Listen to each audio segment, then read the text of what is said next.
علماء ذی احتشام و ذی اکرام، بالخصوص حضرت علامہ مولانا جانشین حضرت فرید ملت حافظ محمد سید قادری صاحب دامت برکاتہم العالیہ، محترم المقام قابل صد احترام حضرت علامہ مولانا محمد معصوم حافظ محمد معصوم الہی صاحب، حضرت علامہ قبلہ صفدر الطاری صاحب دامت برکاتہم العالیہ، حضرت علامہ مولانا محمد جلال الدین صاحب، اور یہ جو چھوٹا بچہ اس کا نام مجھے اب یاد نہیں ہے، آپ لوگ جو یہاں پر تشریف لائے، آپ لوگوں کے علم کے اندر ہے کہ آج کی ہماری یہ جو مجلس ہے، یہ مجلس حضور سید عالم محمد مصطفیٰ احمد مجتبیٰ صلی اللہ تعالیٰ علیہ وآلہ وسلم آپ کی آل پاک کے ذکر کے لیے منعقد کی ہے۔ یہ اللہ تعالیٰ کی ایک اپنی حکمت ہے کہ اللہ تعالیٰ نے سال کے 365 دن بنائے، پھر اللہ تعالیٰ نے ان کو مہینوں کے اوپر تقسیم کیا، تو ہر دن اپنے کسی نہ کسی پیارے کی یاد کے ساتھ وابستہ فرما دیا۔ ذی الحج شریف کا جو ماہ مقدس تھا وہ گزرا سال کا آخری مہینہ ہوتا ہے، اس میں حضرت سیدنا ابراہیم علیہ السلام، حضرت سیدنا اسماعیل علیہ السلام کی قربانی کی طرف انسانی ذہن منتقل ہوتا ہے، اور جب ماہ محرم طلوع ہوتا ہے تو جس شخص کے دل کے اندر ایمان ہو، جب اس چاند کو دیکھتا ہے اور پھر اگر ایمان ہو اندر، نماز پڑھتا ہے، روزہ رکھتا ہے، سلام دعا کرتا ہے، دین کے اوپر عمل پیرا ہوتا ہے، اسلامی اخلاق اپناتا ہے، تو اس کو اپنا دل یہ آواز دیتا ہے، یہ وہی دین ہے جس دین کو کربلا کے اندر حضور کی آل نے اپنی گردنیں کٹوا کے سلامت رکھا۔ حافظ صاحب، آپ نے مجھے حکم دیا تھا کہ واقعہ کربلا کو بیان کریں، تو میں نے ان کی خدمت کے اندر یہ گزارش کی تھی کہ اتنے مختصر وقت کے اندر اتنی طویل گفتگو نہیں ہو سکتی۔ بہرحال جو ضروری باتیں میں آپ لوگوں کے سامنے عرض کرتا ہوں۔ دیکھیں نا، اگر واقعہ کربلا کو بیان کیا جائے تو پہلے اس کے اسباب کو بیان کیا جائے، یہ بات کہاں سے چلی ہے، آخر کیا وجہ تھی کہ آقا علیہ السلام کی جو وفات ہوئی، آقا علیہ السلام نے دنیا سے پردہ فرمایا، تو ابھی اس کے 50 برس گزرے اور آقا علیہ السلام کی جو آل پاک ہے اس کو کربلا کے اندر شہید کر دیا گیا۔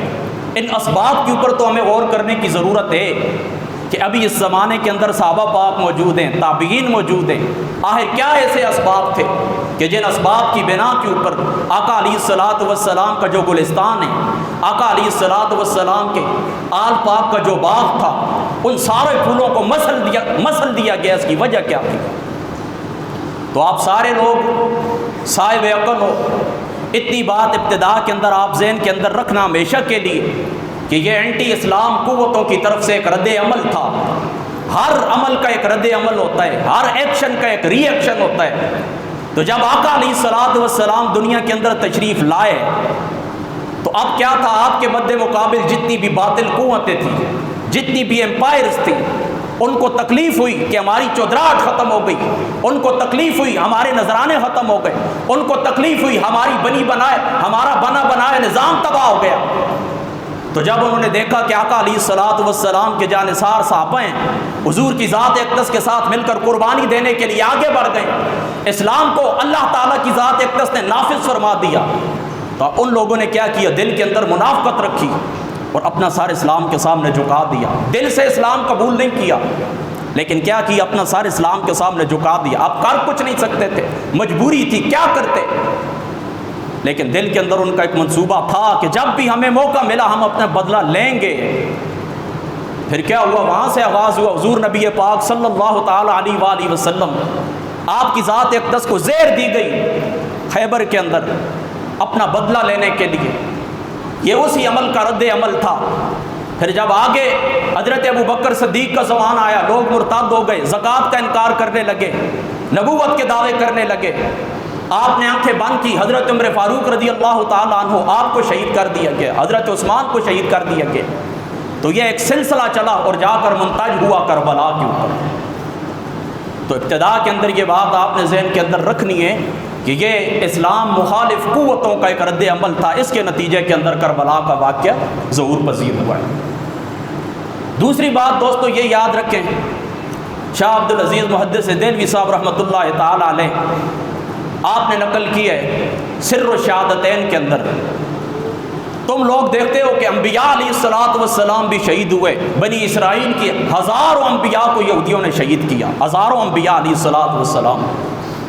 حضور علیہ الصلوۃ والسلام کے چاچو حضرت حمزہ، آپ کی بھی بڑی دردناک شہادت تھی، لیکن آپ دیکھیں کسی بھی شہادت کو اتنی شہرت نہیں ملی جتنی شہرت حضرت سیدنا امام حسین رضی اللہ تعالی عنہ اور آپ کے رفقاء کی شہادت کو ملی۔ اس کی وجہ کیا تھی؟ اس کی وجہ کیا تھی؟ اس کی وجہ یہ تھی، شاہ عبدالعزیز صاحب فرماتے ہیں حضرت امام حسین کی شہادت ہو یا حضرت امام حسن کی شہادت ہو، حقیقت کے اندر یہ مصطفیٰ کریم کی شہادت کا تکملہ تھا۔ حضور علیہ الصلوۃ والسلام کی شہادت کی تکمیل تھی۔ کیسے؟ اب سننا ہے، غور کرنا اس بات کے اوپر۔ میں آپ کو پہلے بتا چکا ہوں کہ حضور علیہ الصلوۃ والسلام کی جو مبارک زندگی تھی تو اس سے یہ سارے معاملات شروع ہو گئے تھے۔ آقا علیہ الصلوۃ والسلام کی ذات اقدس کو شہید کرنے کی کوشش کی گئی، حضور علیہ الصلوۃ والسلام کی ذات اقدس کو زہر دیا گیا، احد کے اندر آقا علیہ الصلوۃ والسلام کے دندان مبارک کو شہید کیا گیا۔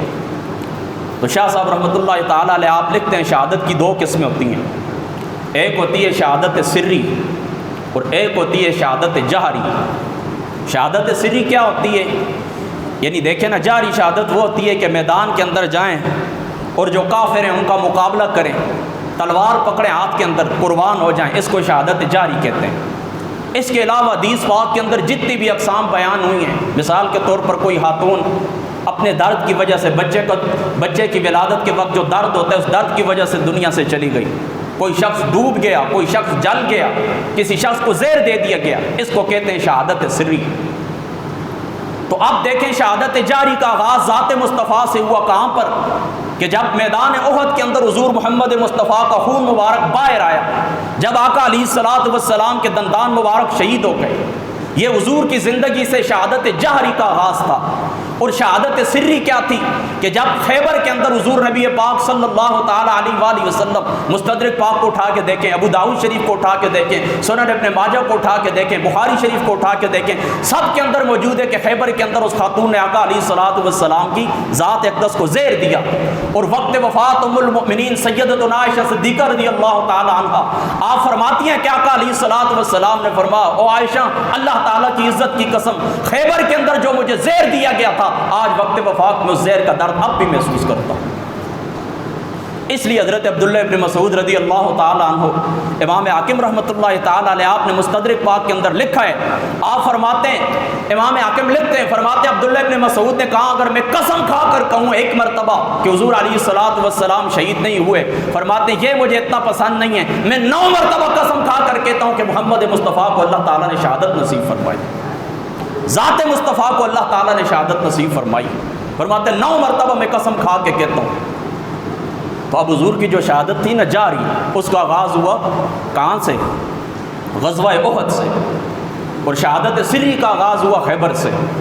اب حضور علیہ الصلوۃ والسلام کو اللہ تعالیٰ کی حکمت یہ ہوئی، باقی رکھنا تھا، آپ کے ذریعے سے تکمیل فرمانی تھی۔ ختم رسالت حضور محمد مصطفیٰ کی شان تھی، خاتم المرسلین تھے، خاتم النبیین تھے، تو اللہ تعالیٰ نے کچھ مقاصد مکمل کرنے تھے، جس مقاصد کے لیے اللہ تعالیٰ نے ذات مصطفیٰ کو مبعوث فرمایا۔ اس لیے دنیا کے اندر بظاہر کوئی شخص آپ کے اوپر غالب نہیں آ سکا، یعنی آپ کو شہید نہیں کر سکا، لیکن آغاز ہو گیا تھا۔ اب تکمیل ہوتی تو تکمیل کے لیے اللہ تعالیٰ نے ذات مصطفیٰ کے خاندان میں سے ان لوگوں کو چنا۔ جامع ترمذی شریف کو اٹھا کے دیکھیں، حضرت مولا علی المرتضیٰ رضی اللہ تعالیٰ عنہ آپ سے مروی روایت ہے، آپ فرماتے ہیں کہ حضرت امام حسن سر سے لے کر سینے تک محمد مصطفیٰ کے مشابہ تھے، اور فرماتے ہیں سینے سے لے کر قدمین تک یعنی باقی جسم کا حصہ یہ حضرت امام حسین محمد مصطفیٰ کے مشابہ تھے۔ کیا مطلب؟ جب دونوں بھائی سامنے ہوتے تھے، اکٹھے آتے تھے، شکل محمد مصطفیٰ وجود کے اندر آ جاتی۔ اب اس بات کو آپ سمجھ گئے نا کہ سر سے لے کر سینے تک حضرت امام حسن رضی اللہ تعالیٰ عنہ آپ ذات مصطفیٰ کے مشابہ تھے، اور سینے سے لے کر باقی جو جسم کا حصہ حسین محمد مصطفیٰ کے مشابہ تھے، تو یہ شبیہ مصطفیٰ تھے۔ تو جب شہادت جہری کا آغاز بھی ہوا، شہادت سری کا آغاز بھی ہوا، تو اللہ تعالیٰ کی ذات اقدس نے آپ کی شبیہ کو چنا، ایک کو زیر دے دیا گیا، دوسرے کو میدان کربلا کے اندر شہید کر کے ذات مصطفیٰ کی شہادت کی تکمیل کر دی گئی۔ اس لیے تمام انبیاء کی شہادت کو اتنی شہرت نہیں ملی جتنی شہرت امام حسین رضی اللہ تعالیٰ عنہ آپ کی شہادت کو ملی۔ تو پھر ہم کیوں نہ کہیں کہ کتنی عظیم ذات ہے مولا حسین کی، کتنی عظیم ذات ہے مولا حسین کی، جس کے لیے رسول کے سجدے کو طول ہے، جھوم کیا بات ہے، جس کے لیے رسول کے سجدے کو طول ہے۔ کون حسین جس کے تعارف کے لیے اتنی بات کافی ہے کہ وہ حسین جس کے نانا محمد مصطفیٰ ہیں، وہ حسین جس کے بابا مولائے مرتضیٰ ہیں، وہ حسین جن کی امی فاطمہ الزہرا ہیں رضی اللہ تعالی عنہا، ان کی شان کے لیے اتنا کافی ہے کہ آقا دو جہاں محمد مصطفیٰ صلی اللہ تعالی علیہ وآلہ وسلم آپ کے نواسے ہیں۔ یہ وہ سرکار محمد مصطفیٰ کے صحابی ہیں، محمد مصطفیٰ کے نواسے ہیں، محمد مصطفیٰ کی آل ہیں، محمد مصطفیٰ کی ذریت ہیں۔ حضرت سیدنا ابو ہریرہ رضی اللہ تعالیٰ عنہ آپ فرماتے ہیں اللہ تعالیٰ کی عزت کی قسم، میں جب بھی حسین کو دیکھتا ہوں مجھے رونا آ جاتا ہے۔ وجہ کیا ہے؟ فرماتے ہیں اس لیے روتا ہوں کہ میں نے خود اپنی آنکھوں سے دیکھا کہ جناب امام حسین رضی اللہ تعالیٰ عنہ آپ سرکار محمد مصطفیٰ کی داڑھی مبارک سے کھیل رہے ہیں، ذات مصطفیٰ کی داڑھی مبارک سے کھیلتے ہوئے میں نے جناب حسین کو دیکھا۔ پھر میں نے دیکھا آقا علیہ الصلوۃ والسلام کی ذات مقدسہ نے اپنا لعاب دان حضرت حسین کے منہ کے اندر دیا اور اللہ تعالیٰ کی بارگاہ کے اندر گویا ہوئے، اے پاک پروردگار میں محمد مصطفیٰ بھی اس حسین سے محبت فرماتا ہوں، اے پاک پروردگار تو بھی میرے اس نواسے سے محبت فرما۔ میں اللہ کا رسول اپنے اس نواسے سے محبت فرماتا ہوں، اے پاک پروردگار تو بھی محبت فرما، اس سے محبت فرما۔ کون حسین؟ وہ حسین، وہ حسین جس کی شان یہ ہے حضرت سیدنا حذیفہ رضی اللہ تعالیٰ عنہ آپ فرماتے ایک دن میری امی جان مجھے کہنے لگی، او میرے بیٹے حذیفہ کتنے دن ہوئے تو نے آقا علیہ الصلوۃ والسلام کی ذات اقدس سے ملاقات نہیں فرمائی؟ میں نے کہا امی جان کافی عرصہ ہو گیا میں حضور کی بارگاہ کے اندر نہیں گیا۔ فرما بیٹے آج اس طرح کرے مغرب کی نماز آقا علیہ الصلوۃ والسلام کی ابتدا کے اندر ادا فرمائیں اور حضور کی ذات اقدس سے دعا فرمائیں، میرے لیے بھی گھر والوں کے لیے بھی۔ حضرت حذیفہ فرماتے ہیں میں آقا علیہ الصلوۃ والسلام کی بارگاہ پاک کے اندر پہنچا، آقا علیہ الصلوۃ والسلام کی ذات اقدس سے ملاقات ہوئی، مغرب کی نماز میں نے آقا علیہ الصلوۃ والسلام کے ساتھ پڑھی۔ اتنے میں دیکھتا ہوں آقا علیہ الصلوۃ والسلام کی ذات اقدس اٹھ کر گھر جانے لگے، میں پیچھے پیچھے ہو گیا۔ جب میرے قدموں کی چاپ سنی آقا علیہ الصلوۃ والسلام فرماتے ہیں کون ہو؟ میں نے کہا اے اللہ کے رسول میں حذیفہ ہوں۔ تو جب آقا علیہ الصلوۃ والسلام نے جب یہ سنا تو فرمانے لگے دعا کے لیے آئے ہو؟ میں دعا کرتا ہوں اللہ تعالیٰ تجھے شاد و آباد رکھے، اللہ تعالیٰ تجھے آبادیاں نصیب فرمائے۔ فرماتے جاتے جاتے میری بات بھی سن لے اے اللہ کے رسول، کیا بات ہے؟ فرمانے لگے اللہ کی عزت کی قسم ایک فرشتہ ابھی ابھی میرے پاس سے ہو کر گیا ہے۔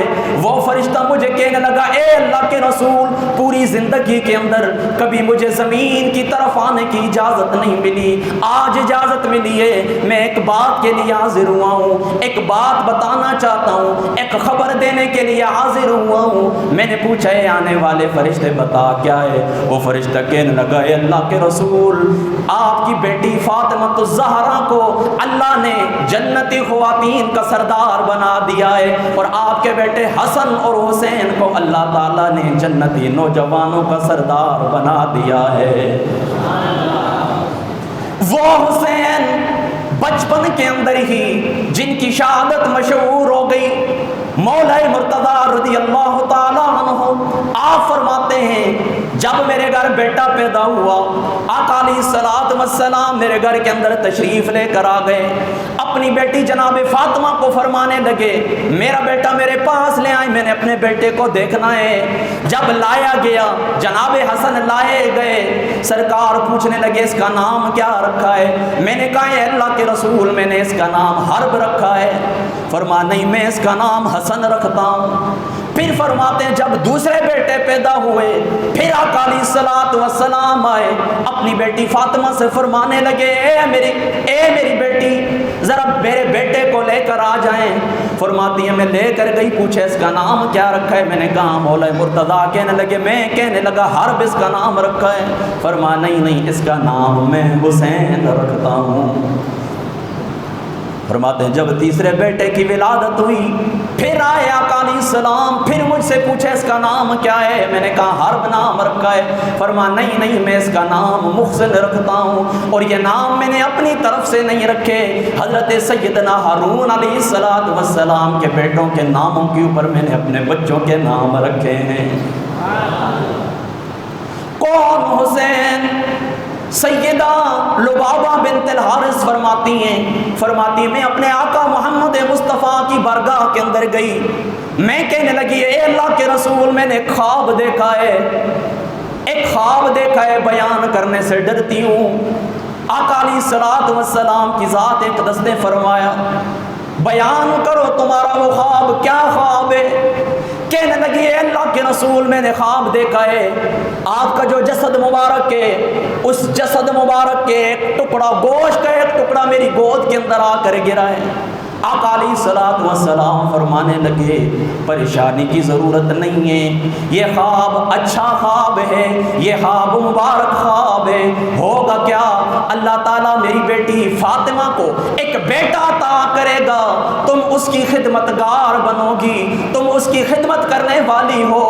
پھر فرماتی ہیں جب بیٹا دنیا کے اندر آ گیا، واقعی اللہ تعالیٰ کی ذات اقدس نے مجھے یہ سعادت نصیب فرمائی کہ میں نے اس طرح کیا، حضرت حسین کی خدمت کی، حسین کی خدمت کے اندر لگ گئی۔ ایک دن کیا دیکھتی ہوں، آقا علیہ الصلوۃ والسلام کی جو ذات مقدسہ ہے، آپ کی چشمان مبارک سے آنسو نکل آئے۔ میں نے پوچھا اے اللہ کے رسول یہ کیا ہے؟ فرما ابھی جبریل میرے پاس آئے ہیں، انہوں نے مجھے یہ خبر دی ہے آپ کا یہ جو بیٹا ہے جس سے آپ اتنی محبت فرماتے ہیں، میدان کربلا کے اندر آپ کی امت آپ کے اس بیٹے کو شہید کر دے گی۔ اور فرماتے ہیں اس میدان کی مٹی لا کر جبریل امین نے مجھے دکھائیے، فرمایا ان کے غم کے اندر روتا ہوں۔ پتہ چلا حضرت امام حسین کی جدائی کو یاد کر کے رونا، ان کی خاطر رونا، ان کے دکھوں کو یاد کر کے رونا یہ بدعت نہیں ہے، یہ میرے آقا محمد مصطفیٰ کی سنت ہے۔ غم حسین کو یاد کر کے رونا یہ آقا محمد مصطفیٰ کی سنت ہے۔ اب جب بچپن کے اندر ہی آپ کی شہادت مشہور ہو گئی، اللہ تعالیٰ کی ذات اقدس کو جو منظور تھا، جو نہ تھا وہ ہوا۔ جناب حضرت معاویہ رضی اللہ تعالیٰ عنہ آپ کے انتقال کے بعد جب آپ کا بیٹا یزید تخت خلافت کے اوپر بیٹھا، جناب امام حسین نے انکار کر دیا بیعت کرنے سے۔ توجہ رکھو، اب میں وہ شہادت کا بس واقعہ بیان کرنے لگا ہوں۔ تخت خلافت پر بیٹھا جناب حسین انکاری ہوئے، عبداللہ ابن عباس انکاری ہوئے، عبداللہ ابن عمر انکاری ہوئے، کہنے لگے ہم بیعت نہیں کریں گے، اس فاسق فاجر کی بیعت نہیں کریں گے۔ جناب امام حسین رضی اللہ تعالیٰ عنہ پہلے مدینہ سے مکہ تشریف لائے۔ جب کوفیوں کے خطوط آنے لگے 500 سے لے کر 12,000 تک خطوط، جب آپ کو وہ خطوط موصول ہوئے، آپ نے کوفہ جانے کی تیاری کی، اپنے عزیز و اقارب کہنے لگے وہاں پر آپ نہیں جائیں کیونکہ کوفہ والوں کے اندر کوئی وفا نہیں ہے، انہوں نے آپ کے بابا جناب مولا مرتضیٰ کو شہید کر دیا تھا، وہاں پر نہ جائیں۔ لیکن آپ فرمانے لگے کل جب قیامت والے دن اللہ تعالیٰ کی ذات اقدس مجھ سے سوال کرے گی کہ وہ لوگ آپ کو امامت کے لیے بلا رہے تھے، وہ لوگ آپ کو دین کی رہنمائی کے لیے بلا رہے تھے، آپ کیا جواب، میں کیا جواب دوں گا اللہ کی بارگاہ کے اندر؟ یہ کہہ کر آپ نے اپنے قافلے کو لیا، چل پڑے۔ مختلف مقامات سے ہوتے ہوتے ہوتے ہوتے جب کوفہ کے اندر پہنچ گئے، 7 محرم الحرام کو آپ کے گھرانے کے اوپر کوفیوں نے پانی بند کر دیا۔ آپ کھڑے ہو گئے میدان کربلا کے اندر، آپ نے خطبہ دیا، او کوفیو تم وہی لوگ ہو جنہوں نے مجھے خطوط لکھے ہیں، میں اپنی مرضی سے تمہارے پاس نہیں آیا، تمہارے بلانے کے اوپر آیا ہوں، تمہارا مہمان ہوں۔ دنیا کے اندر آج تک کسی مہمان کی مہمان نوازی اس طرح نہیں کی گئی جس طرح تم نے میرے ساتھ کیا ہے، میری اولاد کے اوپر، میرے بچوں کے اوپر پانی بند کر دیا۔ لیکن ان کے جو دل تھے وہ پتھر ہو چکے تھے۔ اللہ تعالیٰ کی ذات اقدس نے ان کی بصارتوں کے اوپر، ان کے قلوب کے اوپر مہریں لگا دی تھی، کوئی بات کا اثر نہ ہوا۔ یہاں تک کہ جس وقت باتیں ہوتے ہوتی 9 محرم الحرام کا دن آیا، سارا دن مذاکرات کے اندر گزر گیا۔ جب رات ہوئی، 10ویں محرم کی رات ہوئی، حضرت سیدنا امام حسین رضی اللہ تعالیٰ عنہ آپ نے اپنے رفقا کو جمع کیا۔ آپ فرمانے لگے، او میرے رفقا، یہ لوگ میرے خون کے پیاسے ہیں، آپ کو کچھ بھی نہیں کہیں گے، میں کھلے طور کے اوپر آپ کو اجازت دیتا ہوں، بے شک آپ واپس چلے جائیں، میرا ساتھ چھوڑ دیں، میں چراغ بجھا دیتا ہوں، اللہ کی قسم کل قیامت والے دن اپنے نانا سے شکایت نہیں کروں گا، جو جانا چاہتا ہے چلا جائے۔ لیکن وہ کیا کہنے لگے چلے آزم تھے چل چلیے جتھے یار دا آنا جانا ہے، اس بستی اندر کی رہنا جتھے سجنا باج اندھیرا ہے، جتھے سجنا باج اندھیرا ہے۔ وہ کہنے لگے اے نواسہ رسول، آپ کے بغیر ہماری زندگیاں کیا زندگیاں ہیں، آپ کے بغیر جینا کس کام کا، آپ کے ساتھ آئیں، آپ کے ساتھ قربان ہوں گے۔ اب 10 محرم الحرام کا دن طلوع ہوا، حضور محمد مصطفیٰ کے گلستان کے پھول ایک ایک کر کے قربان ہوتے گئے، ایک ایک کر کے قربان ہوتے گئے۔ جناب علی اکبر بھی دنیا سے چلے گئے، جناب قاسم بھی دنیا سے چلے گئے، جناب حسن کے بیٹے بھی دنیا سے چلے گئے، مولا مرتضیٰ کے سب بیٹے اپنے بھائیوں کے اوپر قربان ہو گئے۔ اب باقی رہنے والا کوئی نہیں، 6 ماہ کا علی اصغر بھی شہید ہو گیا۔ اب آخری باری، آخر میں اکیلے رہ گئے جناب حسین۔ پورا دن کسی کو ڈال پکڑاتے رہے، کسی کو دلاسا دیتے رہے، کسی کو تسلی دیتے رہے، کسی کی رکاب تھامتے رہے، سب کو میدان کے اندر بھیجتے گئے اللہ کی راہ کے اندر قربان کرنے کے لیے۔ لیکن جب اپنی باری آئی، کوئی تسلی دینے والا نہیں ہے، کوئی گھوڑے کی لگام رکاب پکڑنے والا نہیں ہے، کوئی تلوار پکڑانے والا نہیں ہے، کوئی نیزہ ڈال پکڑانے والا نہیں ہے۔ ابھی آپ دل کے اندر سوچ ہی رہے ہوں گے یہ معاملہ کیا ہے، میں تنو تنہا رہ گیا ہوں۔ اتنے میں کیا دیکھتے ہیں، آپ کی بہن جناب زینب رضی اللہ تعالی عنہ آپ آ گئیں، رکاب تھامی گھوڑے کی، آپ کے سر مبارک کے اوپر جناب مولا مرتضیٰ کا امامہ رکھا، جناب مولا مرتضیٰ کا جبہ عطا فرمایا، جبہ پہن لیا، ذوالفقار حیدری ہاتھ کے اندر پکڑ لی، میدان کی طرف چلے گئے، میدان کی طرف چلے گئے، اتمام حجت کے لیے پھر خطبہ دینے لگے، کہنے لگے او کوفیو، تم نے میری اولاد کو شہید کر دیا، میرے آقا محمد مصطفیٰ صلی اللہ تعالی علیہ وآلہ وسلم، آپ کے گلستان کے سب چمنستان کے سب پھولوں کو تم نے کاٹ دیا، اب میں تنو تنہا رہ گیا ہوں، آؤ آگے بڑھو، میرے خون سے اپنی تلواروں کو رنگین کر لو۔ پھر بھی ان بدبخت، وہ بدبخت کہنے لگے آخری بار پھر آپ کو موقع دیتے ہیں، یزید کی بیعت کر لیں ورنہ ہم آ رہے ہیں میدان کے اندر۔ اب جناب سیدنا امام حسین رضی اللہ تعالیٰ عنہ آپ اکیلے آگے بڑھے، 80 کوفیوں کو اور دوسری روایت کے مطابق 250 کوفیوں کو واصل جہنم کیا۔ واصل جہنم کرنے کے بعد آپ پرے کے پرے کاٹتے ہوئے جب فرات کے پاس پہنچ گئے، وہاں پر آپ نے پینے کے لیے پانی اٹھایا، لیکن ایک بدبخت آگے آیا، اس نے تیر مارا، وہ آپ کی پیشانی کے اوپر لگا، خون پانی کے اندر شامل ہو گیا۔ آپ اللہ کی بارگاہ کے اندر دعا کرنے لگے، کہنے لگے اے پاک پروردگار، لگتا ہے ایسا ہے کہ اس دنیا کا پانی اب میرے نصیب کے اندر نہیں ہے، اب میں آگے جا کر اپنے نانا محمد مصطفیٰ کے ہاتھوں جام کوثر پیوں گا۔ اے پاک پروردگار، میں تیری رضا کے اوپر راضی ہوں۔ یہ کہہ کر واپس پلٹے، آپ کے اوپر کوفیوں نے یلغار کی، آپ گھوڑے سے نیچے اتر آئے، نماز ظہر کا وقت تھا، سجدہ دینے لگے، شمر آگے بڑھا، آپ کے سر مبارک کو کاٹنے لگا۔ آپ نے جب اس کو دیکھا، فرما تھوڑا مجھے اپنا سینہ دکھا۔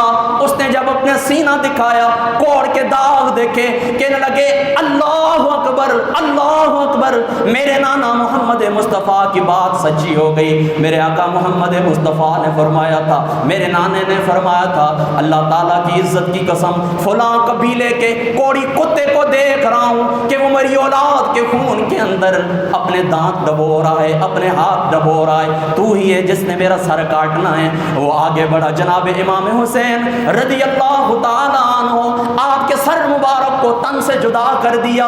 یہ تھی وہ قربانی، یہ تھی وہ آل مصطفیٰ کی قربانی، جس قربانی کی بدولت اللہ تعالیٰ نے دین کے نقشے کو سلامت رکھا ہے۔ دیکھیں نا، ذہن کے اندر آپ کے سوال پیدا ہو سکتا ہے۔ میں آپ سے یہ بھی عرض کر دوں کہ دیکھیں، تقریباً 2012 یا 2013 کے اندر میں نے یہ ترنم لگانا، یہ ساری چیزیں چھوڑ دی تھی۔ جو لوگ مستقل سننے والے ہیں ان کو یہ بات اچھی طرح معلوم ہے کہ میں اسی طرح بس گفتگو کرتا ہوتا ہوں، آپ کے پاس بھی آتا ہوں۔ حافظ صاحب سے میری پرانی دوستی 8-9 سال ہو گئے، آنا جانا آپ لوگوں کے پاس لگا رہتا ہے۔ بہرحال یہ ان کا حکم تھا کہ آپ نے اسی طرح ہی ترنم کے اندر تھوڑی گفتگو کرنی ہے، تو میں نے کر دیا، جو کچھ مجھ سے ہوتا تھا آپ اس بات سے راضی رہیں۔ اب بات کو اختتام کی طرف لے کے چلتا ہوں۔ اب صاحب اور کتنا ٹائم؟ ہاں جی، 10 منٹ۔ اب اختتام کی طرف بات کو لے کے چلتا ہوں۔ یہ بات آپ نے یاد رکھنی ہے کہ کیا اس طرح نہیں ہو سکتا تھا کہ جناب امام حسین رضی اللہ تعالی عنہ آپ کی جو ذات مقدس ہے، آپ اس طرح کرتے کہ بیعت کر لیتے؟ یعنی کیا تھا؟ یزید شرابی تھا، کبابی تھا، دنیا کے اندر اور بھی حکمران ایسے ہوئے ہیں کہ جو شرابی کبابی ہیں، فاسق فاجر ہیں۔ آقا علیہ الصلوۃ والسلام کی ذات اقدس نے فرمایا تمہارا ایک حکمران ہے، جس طرح بھی وہ تمہارے اوپر مسلط ہو گیا ہے، تو اب تم نے کیا کرنا ہے؟ مسلح خروج نہیں کرنا اس کے اوپر، مسلح ہو کر اس کے اوپر حملہ نہیں کرنا، بس اللہ کا جو حکم وہ بتائے اس کے اوپر آپ نے اطاعت کرنی ہے۔ اور لا طاعت فی معصیت الخالق، اللہ تعالیٰ کی نافرمانی کی جو بات بتائے اس کے اوپر آپ نے عمل نہیں کرنا۔ تو یاد رکھیں، یہ بات یزید کے فسق کی نہیں تھی، فجور کی نہیں تھی، شراب کباب کی بات نہیں تھی۔ یزید اگر ولی اللہ بھی ہوتا تو اللہ تعالیٰ کی عزت کی قسم اس نے دین مصطفیٰ کے مد مقابل ایک الگ دین بنا دیا تھا، دین مصطفیٰ کے مد مقابل ایک الگ نظام قائم کر دیا تھا، دین مصطفیٰ کے مد مقابل، سیاست مصطفی کے مد مقابل اس نے ایک الگ سیاست کا تجربہ لوگوں کو دے دیا تھا۔ اگر امام حسین اس میدان کے اندر قربانی نہ دیتے، اس کے ہاتھ کے اندر ہاتھ دے دیتے، اللہ تعالیٰ کی عزت کی قسم یہ جو دین کا نقشہ آپ کو نظر آتا ہے، یہ خانقاہیں نظر آتی ہیں، یہ مدارس نظر آتے ہیں، یہ مساجد نظر آتے ہیں، یہ قرآن کی تلاوت نظر آتی ہے، یہ سارا کچھ کیا ہوتا ہے؟ اس کا نقشہ یہ آج تبدیل ہو جاتا ہے۔ آج خانقاہیں سلامت ہیں، قال اللہ قال الرسول کی آواز بلند ہوتی ہے، مسجد کے اندر اللہ اکبر کی صدائیں بلند ہوتی ہیں، یہ صدقہ ہے حسین کی قربانی کا۔ تو یاد رکھو، جو مخصل لوگ ہوتے ہیں، جن اقوام کا شمار اقوام عالم کی اعلیٰ صفوں کے اندر ہوتا ہے، اقوام عالم کے اندر باعزت ان کا مقام ہوتا ہے، وہ لوگ کیا کرتے ہیں؟ اپنے مخصلوں کو کبھی نہیں بھولتے، اپنے مخصلوں کا احسان، هل جزاء الاحسان الا الاحسان، ان کا احسان کیا تھا ہمارے اوپر کہ دین مصطفیٰ کی راہ بتا گئے، ہم اس کے بدلے کے اندر کیا کریں؟ ہم اس کے بدلے کے اندر ان کے ذکر کو زندہ رکھیں، ہم اس کے بدلے کے اندر ان کے ایصال ثواب کے لیے محفل منعقد کریں۔ اور ہمارے پاس اتنا کچھ الحمدللہ تعالیٰ اپنا ذخیرہ، یہ 16 روایتیں میں لکھ کے لایا تھا جس میں سے میں نے 4 بھی نہیں پڑھ سکا ہوں۔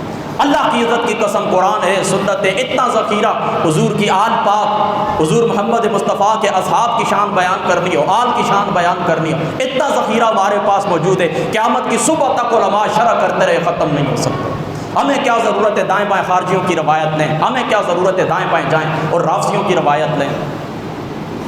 بس قرآن اور سنت کو معیار بنائیں، اس کی روشنی کے اندر کربلا کا فلسفہ اپنے بچوں کو سمجھائیں، اپنے بچوں کو یہ بتائیں کہ وہ قربانی نہ دیتے امام حسین، آج دین کا نقشہ تبدیل ہو چکا ہوتا ہے۔ اور یہ کلچر ہے آپ اپنے بچوں کو جو دے رہے ہیں، یہ کلچر ہے۔ یہ بچے آپ سے پوچھتے ہیں آج آپ یہاں پر جمع کیوں ہیں؟ آپ کہتے ہیں حضرت امام حسین کی قربانی کو خراج عقیدت پیش کرنے کے لیے جمع ہوئے۔